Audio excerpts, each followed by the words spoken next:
सुन पा रहे हैं और स्क्रीन देख पा रहे हैं सब? यस प्रभु जी।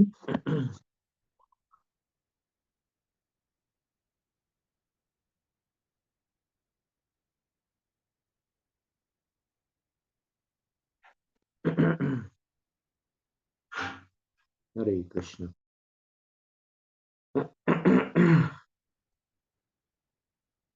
तो श्रीमद् भागवतम के कुछ श्लोकों का यहाँ पे, लगभग 4 श्लोकों का यहाँ पे उल्लेख किया गया है, जो कि कपिल देव जी, भगवान श्री कृष्ण कपिल देव के रूप में माता देवहूति से कहते हैं,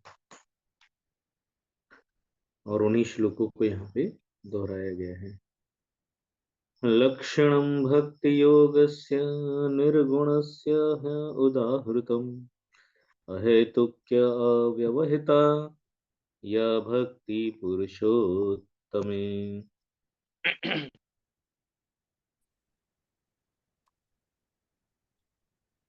तो ये पुरुषोत्तम अर्थात परम भगवान की दिव्य प्रेमा भक्ति के लक्षण हैं। यह अहेतुकी होती है और किसी तरह से रोके नहीं रुकती है। जैसे हम देखते हैं मैग्नेट और आयरन, तो मैग्नेट उसे आकर्षित कर लेता है, लोहे को। चुंबक जो है वो लोहे को अपनी ओर आकर्षित कर लेता है। भगवान की जो दिव्य प्रेम भक्ति है, कौन से लक्षण है? तो एक बार पिछला श्लोक जो है उसको रिवाइज कर लेते हैं। जिस तरह गंगा का स्वर्गीय जल, श्लोक भी पढ़ लेते हैं। मद गुण श्रुति मात्रेण, यानी भगवान के गुणों का श्रवण करने मात्र से। जैसा कि महाप्रभु जी कह भी रहे हैं कि श्रवण कीर्तन न जले करय सिंचन। तो भगवान के गुणों का निरंतर क्या करना है? श्रवण करना है। आप विचार कीजिए, सुखदेव गोस्वामी जी का ध्यान करें उनका, तो आपको ध्यान में आएगा कि यह तो सब कुछ त्याग कर चले गए थे, लेकिन उन्होंने 2 श्लोक श्रवण किए। एक श्लोक में भगवान की परम करुणा और एक श्लोक में भगवान की परम सुंदरता का वर्णन। अहो बकीयम स्तन कालकूटम जिघांसया पायया प्रसाति लेभे गतिं धात्र्युचितां किमन्ये कं वा दयालु शरणं व्रजेम। तो जैसे आपने देखा होगा कि कई डिवोटीज का इंटरव्यू आता है यूट्यूब पर, और मैं कृष्णा कॉन्शियसनेस में कैसे आया, मैं कृष्ण भावनामृत आंदोलन से कैसे जुड़ा, तो अपने बारे में बताते हैं। सुखदेव गोस्वामी बताते हैं कि भाई मैं तो ब्रह्म ज्ञानी, ब्रह्म ज्योति और इस तरह से निर्विशेषवादी और ऐसे जो है इन्हीं विचारों में लीन था। लेकिन जब मैंने सुना कि संसार में इतने करुणा वाले भी हैं, भगवान श्री कृष्ण इतने करुणामयी हैं कि जो उन्हें विष पिलाने आई उसको उन्होंने माता का स्थान दे दिया, तो इनसे इनकी शरण के अलावा कहाँ शरण ली जाए। तो मैं व्यर्थ ही जंगल में भटक रहा था, मुझे तो इनकी ही शरण में जाना चाहिए। और एक श्लोक था, बरहा पीड़म नटवर वपु। तो उसमें भगवान की सुंदरता के बारे में बताते हैं कि द्विभुज श्याम सुंदर ललित त्रिभंग उनका स्वरूप है, मोर पंख वो धारण करते हैं। तो इस तरह से भगवान के गुणों का श्रवण करने मात्र से घर छोड़ के भागे थे, लेकिन जैसे ही श्रवण किया तो पुनः और ज्यादा श्रवण करने की तीव्र इच्छा उनको घर की ओर खींच लाती है, और पूरा श्रीमद् भागवतम वो श्रवण करते हैं और कीर्तन भी करते हैं। तो जिस तरह गंगा का स्वर्गीय जल अबाध गति से समुद्र में जाकर मिल जाता है ना, फिर वहां जाके विश्राम, उसी तरह जब मेरे भक्त मेरा श्रवण मात्र करते हैं तो उनके मन मेरे पास आते हैं। तो भगवान का नाम रूप गुण लीला इन सब का श्रवण करना है, कीर्तन करना है। और जब नाम जप करते हैं उसमें भी क्या है? श्रवण करना है, ध्यान पूर्वक प्रत्येक नाम का उच्चारण जो है करना है और उसका श्रवण करना है, स्पष्ट उच्चारण, ध्यान पूर्वक श्रवण। तो उनके मन मेरे पास आ जाते हैं। और यही भगवान के दिव्य प्रेमा भक्ति के लक्षण हैं। ये अहेतुकी होता है और किसी तरह रोके नहीं रोकती।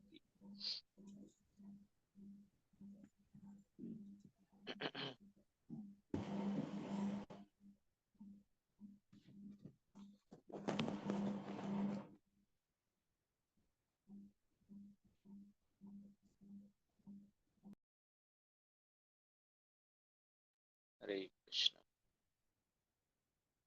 तो किसी के रोके ये रुकती नहीं है। जिस तरह से नदी का प्रवाह कितनी भी विषम परिस्थितियां क्यों ना आए, है ना, आप विचार कीजिए। तो गंगा नदी के पाथ पे कितने सारे, कभी कभी अभी तो बांध भी बना दिए गए, तो बांध के दरवाजे खोलने पड़ते हैं, अन्यथा वो भी टूट जाएंगे। तो कितनी भी रुकावटें आए, बड़ी बड़ी चट्टानें, तो उनसे भी वो रास्ता बना के निकल जाती, पहाड़ियां, लेकिन रुकती नहीं है लक्ष्य प्राप्ति तक। यहाँ पे अब ये कह रहे हैं, इसको बारंबार हम वर्णन करते हैं कि भक्त जो है चार मुक्तियों की गिनती करते हैं, पांच हैं, चार की गिनती करते हैं। भगवान देते हैं लेकिन लेते नहीं। या बाई प्रोडक्ट है भक्ति का, लेकिन भक्तों का ध्यान जाता ही नहीं है उस पे। सालोक्य साष्टि सामीप्य सारूप्य एकत्वम अप्युत दीयमानम न गृह्णन्ति, है ना, दीयमानम न गृह्णन्ति विना मत सेवनम जनाः। देते हैं तो लेते नहीं हैं। बताइए, सेवा में इतने डूबे रहते हैं भक्त कि भगवान की सेवा करके जो आनंद मिलता है, उस आनंद में इतने प्रसन्न है कि ये मुक्ति वगैरह जब देते हैं तो लेने की कामना नहीं होती। प्रभु बस और सेवा दीजिए। मेरे भक्त मेरी सेवा करने की तुलना में, है ना, यानी अगर एक तराजू में तोला जाए, तो एक पल्ले एक पलड़े पे रखा जाए मुक्तियों को और एक पलड़े में भगवान की सेवा को, तो वो सेवा वाला पल्ला ही भारी होता है, भक्त उसी को स्वीकार करते हैं। तो सेवा करने की तुलना यदि की जाए, और तुलना में सालोक्य साष्टी सामीप्य सारूप, अरे भाई मुक्ति ले लो, मुक्त रहो, क्या टेंशन है? सेवा का टेंशन क्यों लेते हो प्रभु? सेवा में कोई टेंशन नहीं है। सेवा में जो आनंद है वो मुक्तियों में भी आनंद नहीं है। अब सालोक्य सोचिए, भगवान के धाम में जाके रहना छोटी मोटी बात नहीं है। वैकुंठ धाम में रहना, वैकुंठ के ऐश्वर्य को भोगना, है ना, वहां रहना बहुत बड़ी बात है।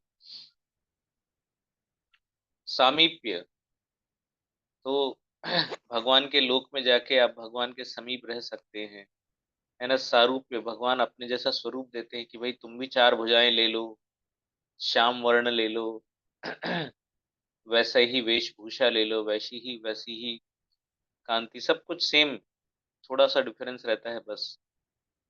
तो भी नहीं, मेरे जैसा ऐश्वर्य ले लो, चारों एक साथ ले लो, चलो एक नहीं चारों एक साथ ले लो, तो भी भक्त जो है वो भगवान की सेवा को ही प्राथमिकता देते हैं।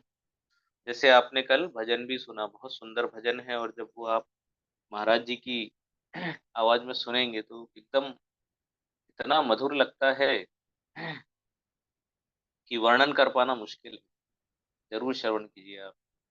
तो मैंने तो सबसे पहले जब सुना था तो अ, उज्जैन मंदिर के जो हेड पुजारी जी हैं, अरुणाक्ष प्रभु जी, वो आए थे हमारे, मैं बेस में रहता था उस समय हॉस्टल। वो पहला भजन था, पहले उन्होंने पूरा बोर्ड पे लिखा, उसको एक्सप्लेन किया, और फिर उसको गाया, और फिर हमको भी यही बताया कि महाराज जी की आवाज में बहुत मधुर, और मैंने बारंबार उसका श्रवण किया, बहुत अच्छा लगा। तो भक्त तो यही कहते हैं कि भाई कीट जन्म हऊ जथा तू आकाश, बहिर्मुखे ब्रह्मा जन्म नहीं आस, मारो भी राखो भी इच्छा जदि तोर, नित्य दास प्रति तू अधिकार। और उसमें ये भी कहते हैं कि भाई अ, हाँ, आपके भक्तों का संग दीजिए, बस, फिर चलेगा, फिर किसी भी परिस्थिति में रखिए। जन्माओ भी यदि इच्छा जदि तोर, भकत गृही जने जन्मी यदि मोह।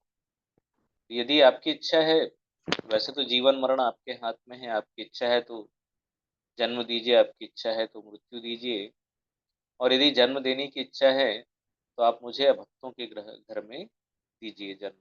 वहाँ सहज रूप से, जो हम निर्बाध शब्द का प्रयोग करते हैं नदी की गति के लिए, तो निर्बाध रूप से भक्तों के घर में क्या हो रही है, आपकी सेवा हो रही है।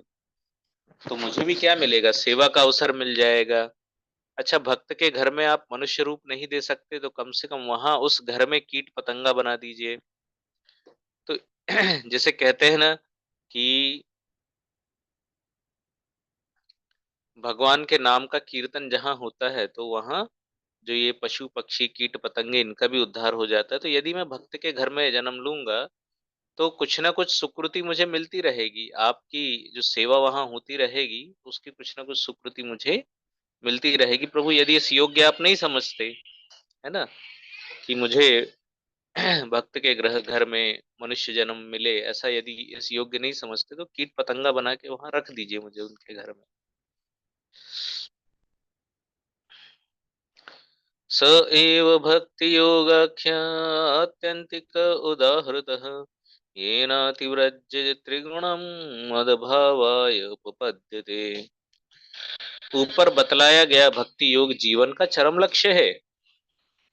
पूर्ण पुरुषोत्तम भगवान की भक्ति करने से मनुष्य भौतिक प्रकृति के तीनों गुणों को पार कर जाता है और प्रत्यक्ष भक्ति के स्तर पर आध्यात्मिक पद को प्राप्त करता है।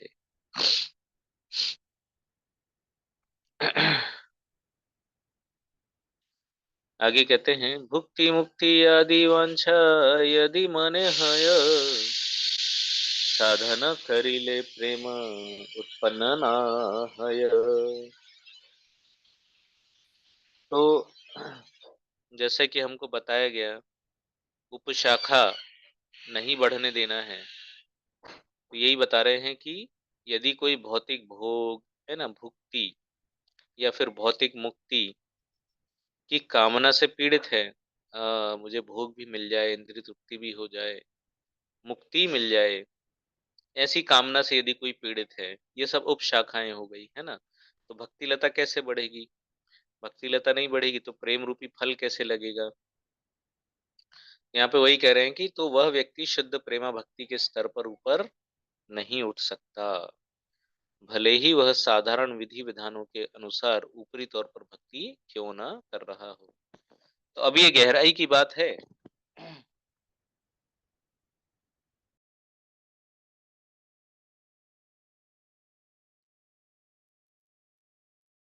जैसे हमने सुना वो नियमाग्रह वाली बात, कि नियमों का पालन कर रहे हैं, एकदम दृढ़ता से करते हुए दिखाई दे रहे हैं, लेकिन भीतर गड़बड़ चल रही है ना।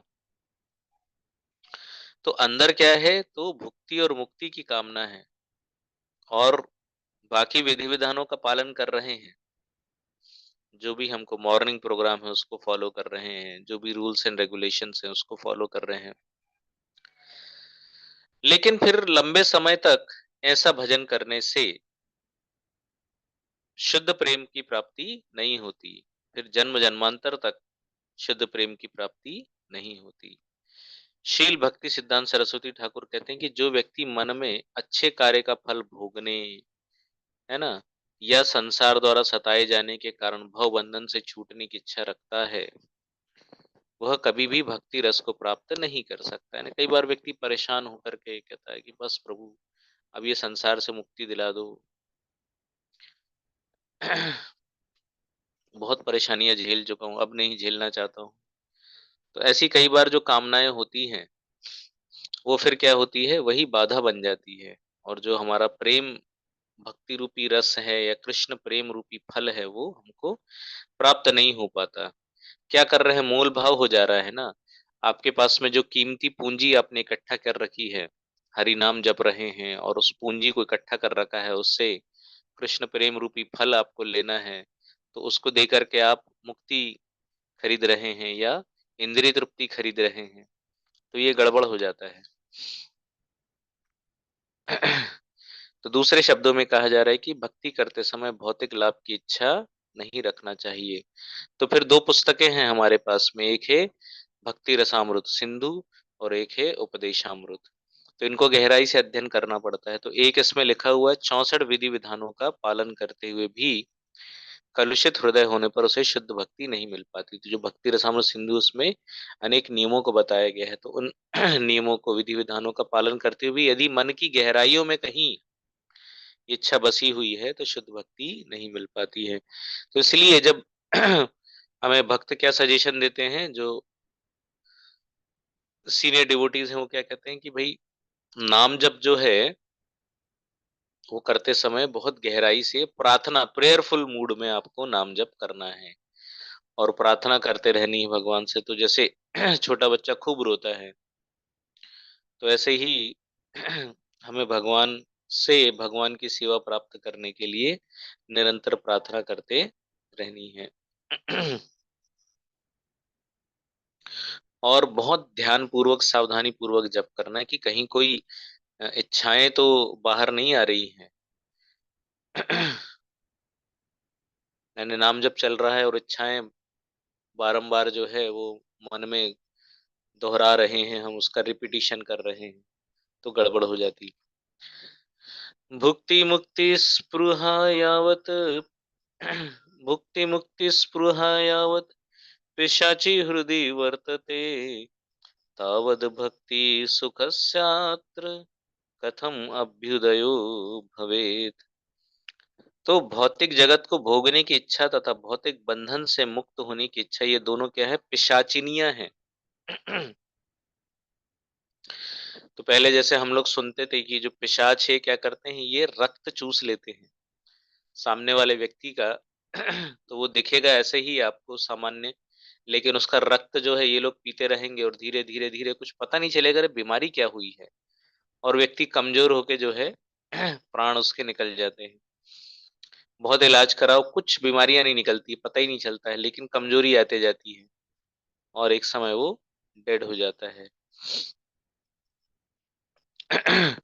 तो जो भी पौष्टिक आहार वो व्यक्ति ले रहा है उसको कुछ नहीं मिलता है, ये पिशाची जो है, पिशाचिनी, ये सब उसको ग्रहण करती जाती है, जो भी पौष्टिकता बनती है, रक्त जो भी बनता है। जैसे हमने देखा कि जो भौतिक संसार में जो येलो कलर की बेल, उसको शायद अमर बेल बोलते थे। हमने अभी बहुत सालों से देखा नहीं, हम छोटे थे तो हमारे स्कूल के बाजू में एक पेड़ था, पूरा उससे भरा हुआ था, उसमें कई फल नहीं लगते थे। कुछ तो भी अच्छा पेड़ था वो। तो वो पूरा पौष्टिक तत्व जो है उसका चूस लेती थी वो जो बेल है। तो ऐसे ही यहाँ पे पिशाचिनियों का भी उल्लेख किया गया है। तो ये भूत प्रेतों की तरह मंडराती रहती है, यानी हमारे आसपास ही भौतिक जगत को भोगने की इच्छा, मुक्त होने की इच्छा, बहुत परेशानियां है तो मुक्ति की इच्छा हो जाती है, बहुत सुविधा है तो भोगने की इच्छा हो जाती है। दोनों तरह से परेशान है हम। जाएं तो कहाँ जाएं, बड़ा मुश्किल है। और संसारी लोगों से मिलें तो और ज्यादा देख के हमको क्या होता है, महसूस होता है यार कितने सुखी हैं। और ये तो सारे नियमों का उल्लंघन करके भी सुखी हैं। कई बार हम भजन करके नियमों में रह के बहुत स्ट्रिक्ट रूल्स और रेगुलेशन का पालन करके भी हमें जो है परेशानियों का सामना करना पड़ता है, और फिर ये देखो इनको, ये चार नियमों को भी तोड़ते हैं फिर भी बड़े सुखी रहते हैं। तो भोगने की इच्छा आ जाती कि चलो रहने दो यार, कुछ भोग कर ही लेते हैं। तो ये आसपास ही मंडराते हुई पिशाचिनियां क्या करती हैं, हृदय में ही रहती हैं। जब तक ये पिशाचिनियां फिर हमारे मतलब आसपास मंडराती रहती हैं, और जैसे ही मौका मिला वैसे ही हमको दबोच लेती हैं। और जब तक ये हृदय में रहती है दिव्य आनंद का अनुभव कैसे हो सकता है। तो यही कारण है कई बार सालों तक, वर्षों तक भजन करने के बाद कुछ ऐसा एक्सटेटिक फीलिंग नहीं आती है। तो मेरे रोम रोम खड़े नहीं हो रहे हैं, तो मेरी आंखों में अश्रु नहीं आ रहे हैं, है ना। तो वो आश्लिष्य वा पादरताम पिनष्टु माम दर्शनान मर्महताम करो। बहुत ज्यादा आनंद का अनुभव नहीं हो रहा है, कैसे हो सकता है। जब तक ये दोनों डायने हृदय में रहती है तब तक भक्ति का दिव्य आनंद अनुभव करने की संभावना नहीं रहती है। यह श्लोक भी भक्ति रसामृत सिंधु में पाया जाता है। तो हमारे पास नॉर्मली जो भक्ति रसामृत सिंधु अवेलेबल है वो हिंदी या इंग्लिश में है, संस्कृत के श्लोक उसमें नहीं है, क्योंकि वो ग्रंथ भी बहुत बड़ा हो जाता। सधन भक्ति हईते हय रथिर उदय, रति गाढ़ हईले तार प्रेम नायम कय। नियमित भक्ति करते रहने से, देखिए, एक आ गई आपकी साधना भक्ति या वैधि भक्ति, और फिर रागानुगा। तो नियमित भक्ति करते रहने से मनुष्य क्रमशः पूर्ण पुरुषोत्तम भगवान के प्रति अनुरक्त होता है। जब यह अनुरक्ति प्रगाढ़ हो जाती है तब यही भगवत प्रेम कहलाती है। तो शुरुआत कहाँ से होती है? यंत्रवत, यांत्रिक रूप से हम कार्य करते हैं। तो शुरू में कोई खींच के ले जाता है कि चलो, जैसे जो प्रचारक होते हैं तो वो कुछ ना कुछ अ, युक्ति, आइडिया के माध्यम से खींच के ले जाते हैं, चलो कम से कम प्रसाद तो खा लो। जैसे जो नवयुवक हैं, हॉस्टल में रहते हैं, तो उनको संडे फीस्ट के लिए ऑफर करते हैं, भाई कुछ नहीं, तुम एक काम करना, अंत में आ जाना, लास्ट में। लास्ट में कब? जब प्रसाद बट रहा होगा, बिल्कुल एग्जैक्ट वही टाइम बताते हैं, उसके पहले का लेक्चर का टाइम नहीं बताते उसको। वो बोलेगा अरे यार बैठ के सुनना पड़ेगा, बहुत पकाते हैं। तो उसको सिर्फ प्रसाद के टाइम बुलाने की, सिर्फ आप प्रसाद के लिए आ जाना। तो वो आता है, प्रसाद खाता है, तो प्रसाद से चिपक जाता है, और फिर प्रसाद खाने ही आता है। तो कभी कभी फिर धीरे धीरे प्रसाद खा के सुकृति बढ़ती है, और मन को फिर वो लेक्चर भाता है, कीर्तन भाता है। तो फिर वो आता है धीरे धीरे लेक्चर सुनने, धीरे धीरे उसके पहले और आता है कीर्तन, फिर नाचने, धीरे धीरे क्या होता है? यंत्रवत। फिर कुछ भक्त बताते हैं कि भाई आओ बैठो चैंटिंग करो, तो वो आके यांत्रिक रूप से चैंटिंग करता है कि भाई सब लोग 2 माला 4 माला जप रहे हैं, तो मुझे यहाँ रह के इनका जो इनकी तरह आचरण करना होगा। तो यंत्रवत वो धोती कुर्ता तिलक, और शुरू शुरू में उसको लगता है जैसे हॉस्टल में रहने आता है, सब जगह से सस्ता है। भोजन में जो प्रसाद है उसमें स्वाद बहुत रहता है। बाकी जगह पैसा तो लेते हैं, लेकिन स्वाद उतना नहीं आता है, धीरे धीरे आदत हो जाती है उसकी। तो यंत्रवत से फिर क्या हो जाता है? एक सहज आकर्षण डेवलप हो जाता है, और फिर धीरे धीरे आसक्ति डेवलप हो जाती है कृष्ण के प्रति, कि फिर उसका मन नहीं करता है, सुबह बिस्तर में सोने का मन नहीं करता है, फिर जो है वो उठता है, अपने आप उठता है, कोई उठाए ना उठाए अपने आप उठता है, मंगल आरती करने, भगवान का दर्शन करने, चैंटिंग करने। और पहले 1 माला 2 माला बहुत मुश्किल से होती थी, फिर 16 माला और उससे ज्यादा माला। तो अनुरक्ति बढ़ती जाती है और फिर और प्रगाढ़ होती जाती है। फिर उसी काम को करते करते प्रगाढ़, जैसे आप जब ये बनाएंगे खीर, खीर खीर नहीं, खीर। जैसे कुछ भक्त गए वहां खीर चौरा, गोपीनाथ बोलते हैं, तो खीर नहीं क्षीर है। तो खीर में क्या होता है? राइस होता है। और खीर केवल दूध की बनती है, उसमें राइस नहीं होता है, दूध और सूखे मेवे वगैरह। तो दूध को क्या करते हैं? घोंटते जाते हैं, बॉईल करते हैं धीमी आंच पे। और जो बनाने वाला है उसको बड़ा कष्ट लेना पड़ता है। अब मान के चलिए बड़े पतीले में 100-200 भक्तों के लिए बनाना है, तो बड़े पतीले में बड़ी आंच में, और उस बेचारे को नियम ये है कि यदि आपने उसको छोड़ दिया, दूध को घोंटते रहना पड़ता है, तो वो गाढ़ा होने की बजाय जल जाता है।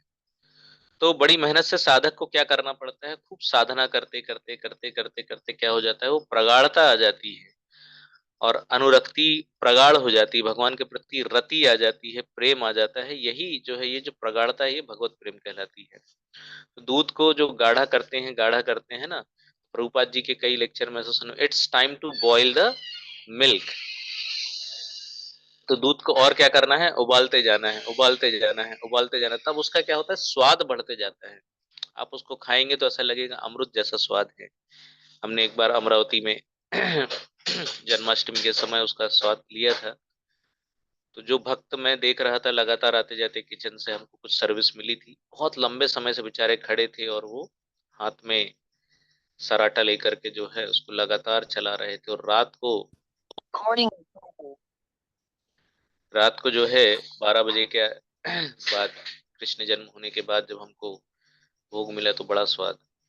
तो इस तरह से भक्ति करते रहने से नियमित रूप से शुरुआत होती है, यंत्रवत रूप से, यांत्रिक रूप से, है ना। और फिर धीरे धीरे क्या होता है, सहज होती जाती है।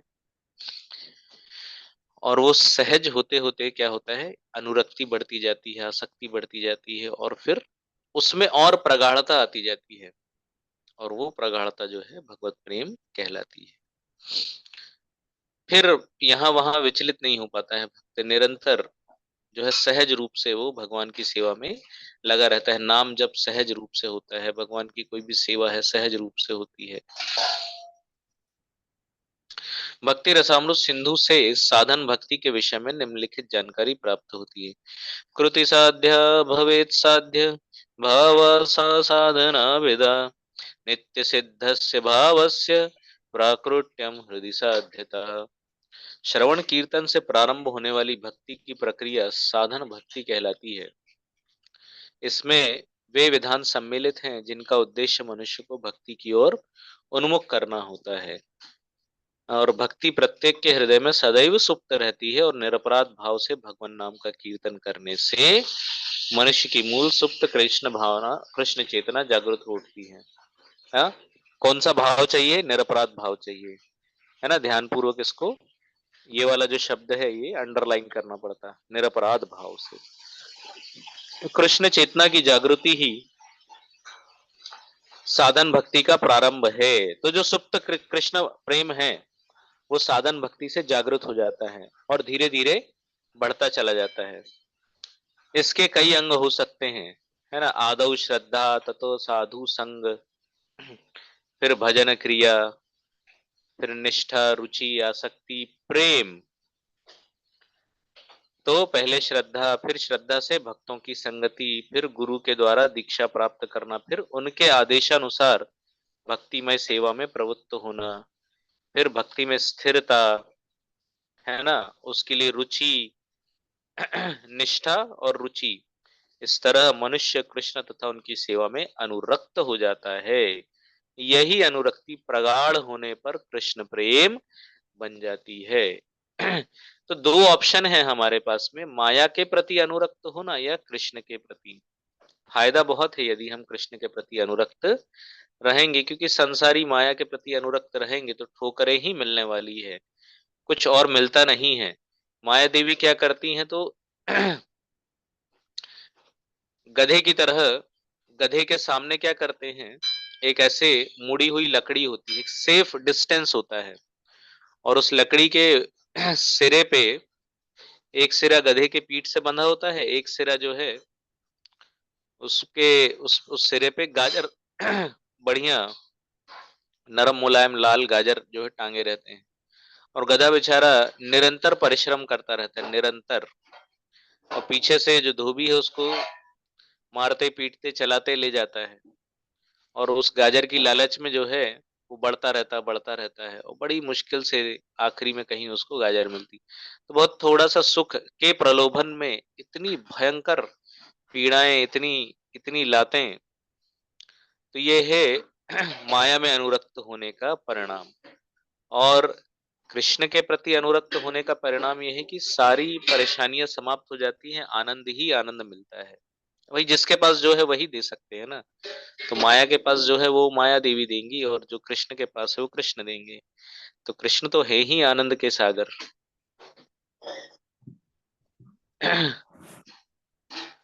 तो यही अनुरक्ति प्रगाढ़ होने पर कृष्ण प्रेम बन जाती है। रति, रति शब्द की व्याख्या भी की गई है भक्ति रसामृत सिंधु में।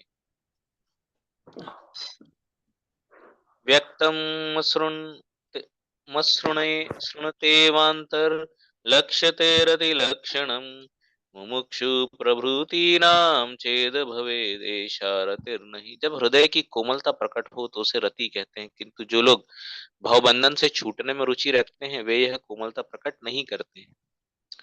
तो भाई ये संसार में रखो, लेकिन आपके भक्तों के संग में रखो। जहां खूब सेवा हो रही हो आपकी वहां रखो।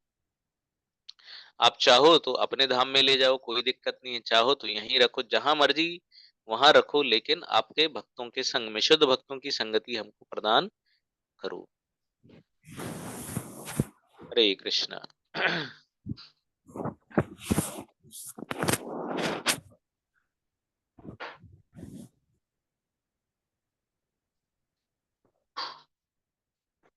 आगे आप भक्त कोऑर्डिनेट कर सकते हैं। आज की कक्षा को यहीं विराम देते हैं। हरे कृष्ण। हरे कृष्णा। धन्यवाद प्रभु जी। तो शुद्ध भक्ति की चर्चा हम कल से सुन रहे हैं। प्रभु जी ने बहुत सुंदर बात बताई कि भक्तों के लिए भक्तों का संग और भगवान की सेवा, इससे ज्यादा महत्वपूर्ण कुछ भी नहीं है। हो सकता है कि अ, शुरू में भक्ति करने का जो प्रयास है वो यंत्रवत हो, लेकिन दृढ़ता बनी रहे, भक्तों का संग बना रहे, निरंतर श्रवण बना रहे, तो हम भक्ति की ओर अग्रसर हो सकते हैं। ना सिर्फ अग्रसर हो सकते हैं, बल्कि भगवान के चरणों में हमें स्थान पा सकते हैं। फिर उसके बाद में ये भगवान ही तय करेंगे कि हमें क्या स्थान मिलेगा, लेकिन भक्त भगवान के द्वारा दिए गए किसी भी सेवा में, किसी भी स्थान में, किसी भी अवस्था में प्रसन्न ही रहते हैं। और भक्ति रसामृत सिंधु से भगवान और भक्त के लिए प्रभु जी ने बहुत सारी बातें बताई। भागवतम के 3 श्लोकों को भी कोट किया जो बहुत महत्वपूर्ण है, और शुभदेव गोस्वामी द्वारा सारण्य श्रवण किए जाते हैं। हरे कृष्णा। बाकी डिवोटीज यदि कुछ पॉइंट तो शेयर कर सकते हैं। अनीता माता जी, अंकिता माता जी, श्रीपाल प्रभु जी। जी माता जी स्टार्ट कर लीजिएगा। हरे कृष्णा प्रभु जी, हरे कृष्णा माता जी, दंडवत प्रणाम सभी को। प्रभु जी बहुत सुंदर कक्षा थी और बहुत सारे पॉइंट्स आपने शेयर किए। उसमें से ये कृष्ण जैसे कि आप कह रहे थे कि सभी जीवों के अंदर कृष्ण प्रेम जो रहता है सुप्त अवस्था में रहता है, लेकिन सब लोग के अंदर ये प्रेम जरूर रहता है। लेकिन उसका जो बीज है भक्तों की संगति से और भगवान के बारे में श्रवण करने से ही उसका बीज है अंकुरित होता है, धीरे धीरे करके बढ़ता है। और आप बता रहे थे कि जो भक्त रहता है उसकी खुद खुद की कुछ भी इच्छा नहीं रहती कि प्रभु आप जहाँ हमें रखना चाहते हैं हमें वहाँ रख लीजिए, चाहे अपने साथ में रखिए, जहाँ रखना वहाँ रख दीजिए, लेकिन हमेशा भक्तों के साथ में रहिए। तो इधर जो भक्तों की संगति है उसका भी आपने इम्पोर्टेंस बताई। थैंक यू सो मच प्रभु जी। हरे कृष्णा, दंडवत प्रणाम। हरे कृष्णा प्रभु जी, दंडवत प्रणाम माता जी, दंडवत प्रणाम। सभी भक्तों को मेरा दंडवत प्रणाम। प्रभु जी आपने ये बताया स्टार्टिंग से जो कि भक्ति का अर्थ है हमें सभी अपनी इंद्रियों को पूर्ण पुरुषोत्तम भगवान की सेवा में लगाना है। और ये पॉइंट तो बहुत अच्छा लगा। और आपने जो बताया भौतिक भोग और भौतिक मुक्ति की कामना से अगर हम पीड़ित हैं तो शुद्ध प्रेमा भक्ति तक ऊपर नहीं जा सकते हैं।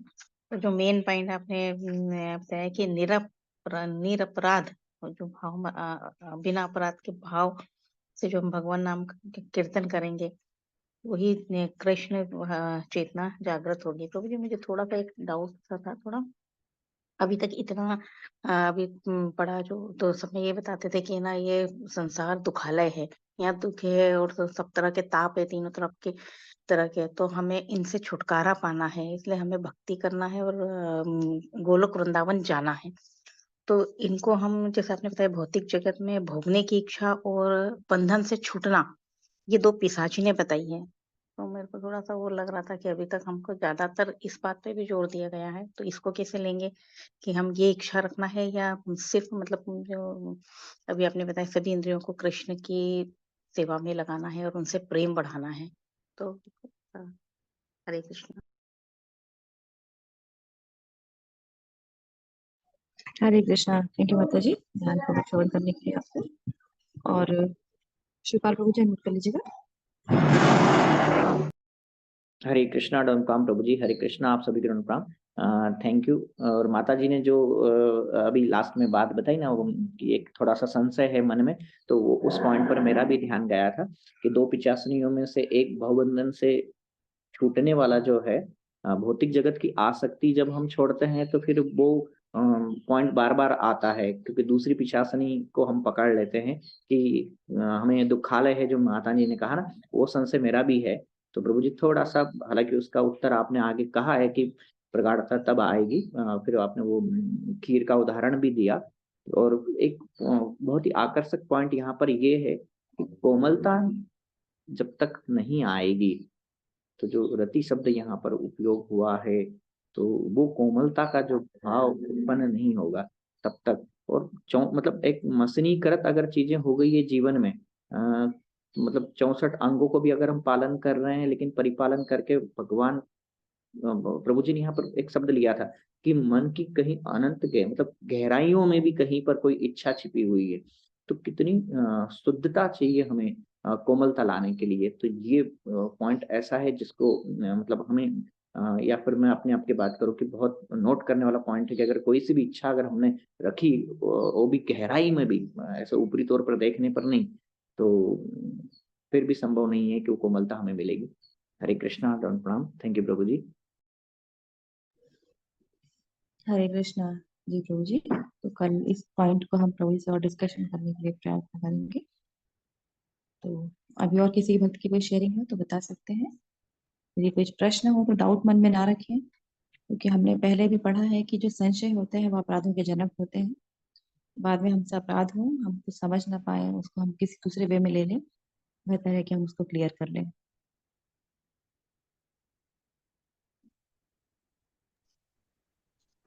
हरे हरे कृष्णा। कृष्ण। जी हरे माता कृष्णा जी। माता जी, प्रभु जी। मैं दो पुस्तक का नाम बताया प्रभु जी ने, एक भूल गई, वो भक्ति रसामृत सिंधु सिंधु, और एक और क्या भूल गई, भक्ति बढ़ाने के लिए बताया ना दो नाम, एक भक्ति रसामृत सिंधु को पढ़ना है और एक और भक्ति रसामृत सिद्धू का ही मुझे याद है माता जी। शिपा प्रभु जी आपको याद है कि? उपदेशामृत। उपदेशामृत जी। उपदेशामृत। थैंक यू माता जी, प्रभु जी। हरे कृष्णा जी माता जी। ठीक है, एंड कोई डिवोटी? हरे कृष्णा माता जी, सभी भक्तों को प्रणाम। प्रभु जी ने जो लास्ट में बताया है कि संसार में हम जो भी व्यक्ति माया देवी से आसक्त रहता है तो वह गधे के समान माना जाता है कि वो जीवन भर इतनी मेहनत करता है और एक गाजर के लोभ में, और अंत में उसको कुछ भी प्राप्त नहीं होता। और ये बताया है कि एक भगवान की भक्ति में जो रहता है वो जीवन भर आनंदित रहता है और शरीर छोड़ने के बाद भी वह भगवान की धाम में पहुंचता है। तो हमें इससे ये शिक्षा मिलती है कि हमें माया देवी से आसक्त नहीं रहना है और भौतिक लाभ के लिए अपने जीवन को नष्ट नहीं करना है। हमें भक्ति पर ही ज्यादा फोकस करना है और भगवान की शरण में रहना है। हरे कृष्णा। हरे कृष्णा जी माता जी। आज का कोड हम पढ़ लेते हैं।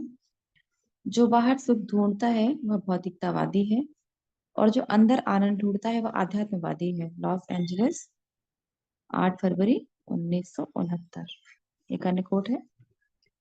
यहाँ तक कि अपराध करने वाले व्यक्ति के लिए भी हरे कृष्ण महामंत्र के जप कीर्तन की संस्तुति की जाती है, क्योंकि यदि वे कीर्तन करते रहेंगे धीरे धीरे वे अपराध भाव से कीर्तन करने लगेंगे। श्रीमद् भागवतम 6:3-24 तात्पर्य। हरे कृष्णा। एक बार हरे कृष्ण महामंत्र से हम सभी धन्यवाद देंगे प्रभु जी को, सभी अनम्यूट कर सकते हैं। हरे कृष्ण हरे कृष्ण कृष्ण, कृष्ण हरे हरे कृष्ण कृष्ण, हरे कृष्णा हरे, हरे कृष्णा कृष्ण कृष्णा हरे हरे कृष्ण हरे कृष्ण राम कृष्ण राम हरे राम हरे, राम हरे हरे राम राम राम हरे हरे। हरे कृष्ण कृष्ण कृष्ण कृष्ण कृष्ण हरे हरे हरे, हरे, हरे राम हरे राम हरे राम राम राम हरे राम राम राम हरे हरे कृष्ण हरे, कृष्ण हरे हरे, हरे राम राम राम राम हरे, हरे कृष्ण हरे कृष्ण कृष्ण हरे हरे हरे कृष्ण राम कृष्ण कृष्ण हरे राम हरे, राम हरे राम राम राम हरे हरे। हरे कृपा सिंधु वच पतितानां पावनेभ्यो वैष्णवेभ्यो नमो नमः। जगद्गुरु श्री प्रभुपाद की जय। अनंत कोटि वैष्णव वृंद की जय। निताय गौर प्रेमानंदे। हरि हरि बोल। हरे हरे हरि हरे प्रभु जी।